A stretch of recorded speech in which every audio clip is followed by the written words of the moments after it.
J'ai 61 ans, je suis médecin généraliste installé à Marseille depuis 1991. J'ai 2 enfants et 2 petits-enfants. J'ai pratiqué le judo pendant 10 ans, un peu de tennis, un peu de natation, mais personne dans ma famille n'a jamais joué au billard. 47 ans, ça fait plus de 20 ans que je travaille à Decathlon. J'ai 2 enfants de 14 et 15 ans qui jouent au billard, on pratique ensemble bien sûr. Je pratique aussi d'autres sports, le stand-up paddle en compétition, dans les vagues ou en race, le triathlon, le marathon et bien sûr le billard. Alors j'étais étudiant en médecine, c'est dans un bar près de la faculté que j'ai commencé à jouer. Et puis je me suis dit que pour apprendre, il valait mieux aller dans un club. Et j'ai poussé la porte du club en 1984. Je suis devenu très rapidement dirigeant. Et j'ai joué surtout à la partie libre jusqu'en 1999. Et ensuite, je me suis consacré à l'artistique, mais toujours en étant dirigeant. Alors j'ai été initié au billard par mon père vers l'âge de 10-11 ans et on pratiquait avec mon frère et mon père. J'adorais ce mélange des générations et ce challenge. C'était au départ sur du billard anglais, le black ball. Et puis progressivement, j'ai découvert le billard français, le billard américain, le snooker. Au départ, c'était vraiment en loisir, je passais d'une discipline à l'autre. Et puis progressivement, je m'y suis mis plus sérieusement, avec plus de rigueur, plus de suivi, en m'orientant principalement sur le billard à poche et le billard américain. Mais comme je le disais tout à l'heure, je suis rentré dans le club en 84, j'ai joué à la partie libre. Ma meilleure performance, c'est en 1999, j'ai été qualifié en finale du championnat de France National 3. J'ai fini 8e sur 8, mais c'était un excellent souvenir. Après, j'ai joué au billard artistique, qui est une discipline dans laquelle il s'agit de faire des figures imposées de 2002 à 2012. Et depuis ma prise de présidence, je joue surtout aux 3 bandes, mais pour m'amuser. Alors avant, on va dire entre 10 et 20 ans, je jouais en dilettante, en loisir, en passant d'une discipline à l'autre. Et puis à partir de mes 20 ans à peu près, je me suis mis à m'engager beaucoup plus fortement dans le billard, jusqu'à hésiter à arrêter mes études pour ne me consacrer qu'à 200% au billard. J'ai réfléchi et puis j'ai décidé de continuer mes études, mais j'étais à ce moment-là très engagé sur le billard, sur toutes les disciplines. Je me suis mis à faire de la compétition. Alors ça remonte à un certain temps, donc je n'ai pas un souvenir très très précis de mes palmarès, surtout que je n'étais pas très attentif à ça finalement. J'étais plus attentif aux beaux gestes, à la flamboyance, au panache, au coup audacieux, et c'est pas ça qui fait gagner. Donc je dois être champion de France par équipe, mais ça remonte à un certain temps, sur le billard américain. J'ai gagné une dizaine de tournois, je crois, peut-être un peu plus ou un peu moins, mais là où j'étais vraiment le meilleur, c'est rater les occasions. J'ai dû perdre un nombre de finales absolument incalculable. Et donc ça, c'est là où je crois que je suis le plus fort, c'est vraiment perdre au dernier moment. Comme je l'ai expliqué tout à l'heure, je suis devenu très tôt dirigeant d'abord de club, puis responsable de la formation à la Ligue de Méditerranée, vice-président, puis président de la Ligue méditerranéenne de billard pendant 20 ans. Je suis rentré à la fédération comme médecin fédéral et j'ai rapidement postulé pour être secrétaire général, puis président depuis 2012. Depuis 2013, j'ai toujours gardé une place pour jouer au billard. C'est une question d'équilibre pour moi. Le billard m'a toujours permis de me recentrer. Alors il est vrai que depuis que je suis président, je ne vois pas le temps passer, mais c'est une expérience très intéressante et très enrichissante, notamment sur le plan humain. Alors pendant 7 ans, j'ai été directeur du marketing et de la communication pour tout le groupe Decathlon. Donc c'était une responsabilité passionnante et très très prenante, très engageante. Et j'ai souhaité m'orienter vers un autre type de projet, beaucoup plus concret, que j'avais plus dans les tripes. Decathlon offre des opportunités absolument formidables, des passerelles, de la responsabilité et de l'autonomie.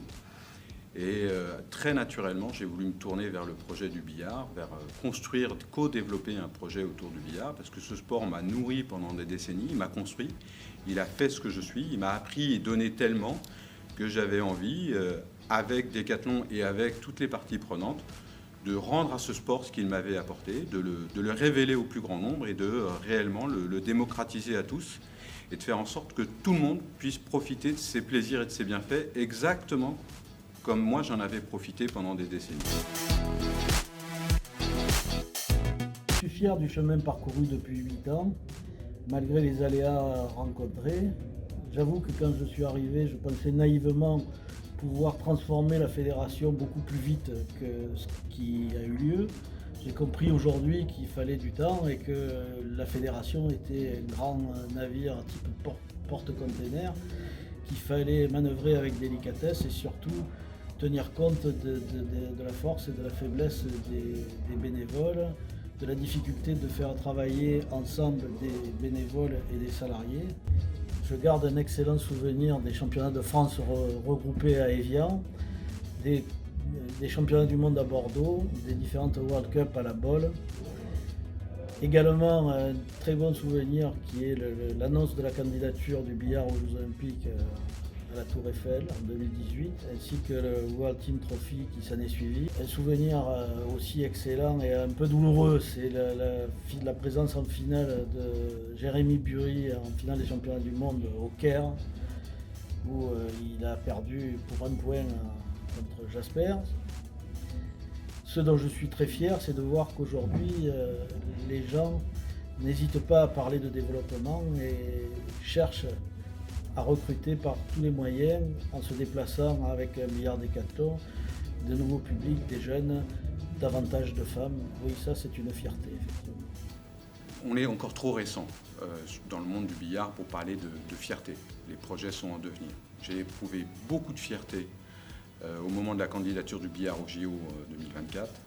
Beaucoup de fierté lors de la compétition internationale interdiscipline à Roissy.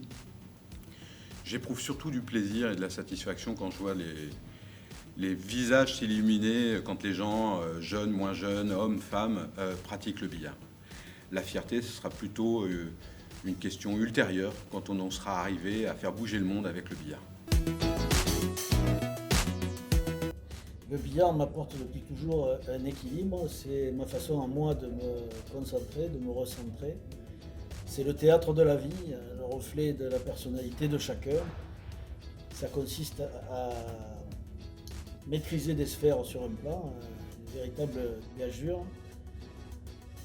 Le billard pour moi c'est aussi un mode de vie, un espéranto. J'ai le souvenir d'un championnat du monde autour d'un verre. Il y avait des joueurs de tous horizons, des Coréens, des Japonais, des Turcs, des Français, des Sud-Américains. Et malgré la barrière de la langue, on s'est tous compris parce que c'était le billard qui était notre langage commun. Tellement de choses, c'est difficile de répondre de manière résumée. Le billard, c'est une rencontre avec soi, avec les autres. Le billard, c'est un triptyque extraordinaire sur le corps, la tête et le cœur. Le corps parce qu'il y a l'exigence du geste, c'est un sport d'ultra précision, donc il faut une coordination formidable, donc ça apporte ça, en tout cas ça m'apporte ça. La tête parce que c'est un sport de stratégie, donc il faut penser au coup suivant, à l'environnement, s'adapter, réussir à décider. Et le cœur, et je dirais le cœur en premier, parce que c'est un sport de partage, de transmission, de convivialité. C'est un sport mix, intergénérationnel. Donc ça m'amène ou m'apporte à travers ces trois éléments-là.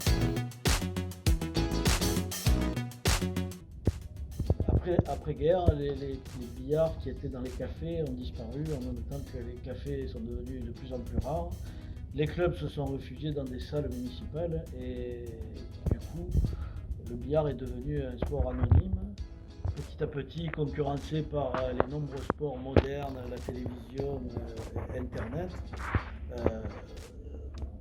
Il fallait vraiment vouloir jouer au billard et trouver un club pour pouvoir commencer cette activité.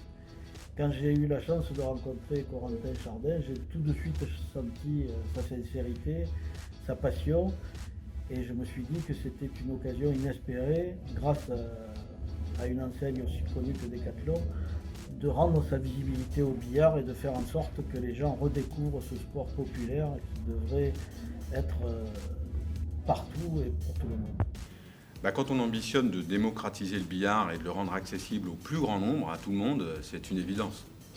La fédération est riche d'une expérience incroyable, riche de ses 600 clubs. C'était évident de pouvoir développer une synergie, un mariage à travers nos ambitions communes. Si je laisse aller mon imagination, je vois une fédération forte de plusieurs dizaines de milliers de licenciés, avec des clubs capables d'offrir aux gens qui poussent leurs portes tous les types de jeux de billard, mais surtout un accueil et une initiation qui donnent envie de poursuivre l'activité.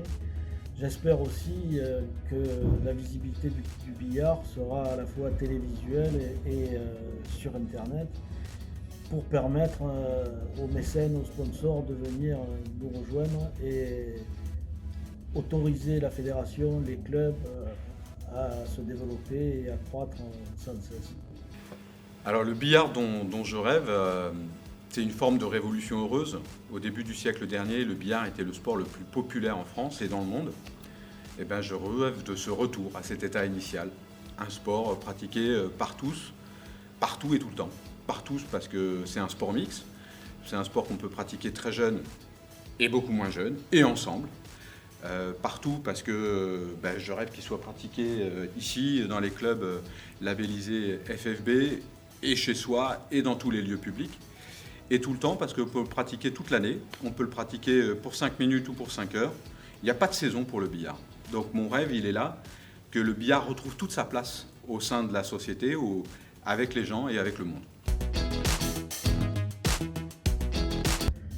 Je tiens ici à remercier tous ceux qui m'aident depuis 8 ans. Tout d'abord les bénévoles élus qui restent avec moi malgré les difficultés inévitables que nous avons rencontrées, les divergences d'opinion, les discussions, mais aussi les salariés trop peu nombreux de la fédération qui font un travail colossal. Je pense aussi aux coordonnateurs de TR dans les régions, aux arbitres, aux formateurs. Je voudrais aussi avoir une pensée pour l'ensemble des passionnés, des licenciés dans les clubs qui n'hésitent pas par passion à donner de leur temps et de leur savoir pour essayer de communiquer la passion du billard au plus grand nombre. Enfin, j'aurai un dernier mot pour Corentin Chardin et Decathlon, que je remercie ici d'avoir mis son savoir-faire et sa passion à notre service. Et j'espère que ce partenariat débouchera dans le futur sur un billard nouveau que nous avons encore du mal à imaginer aujourd'hui. Alors je voudrais remercier monsieur Jean-Paul Sinagnan. Et à travers lui, j'aurais tellement de noms à citer, et d'anonymes aussi. Je voudrais remercier tous les membres de la FFB, je voudrais remercier tous les bénévoles qui s'engagent au quotidien pour faire en sorte que le billard soit pratiqué par le plus grand nombre. Ce que vous faites est absolument admirable, remarquable. Vous êtes des exemples pour nous. Donc merci, merci et merci.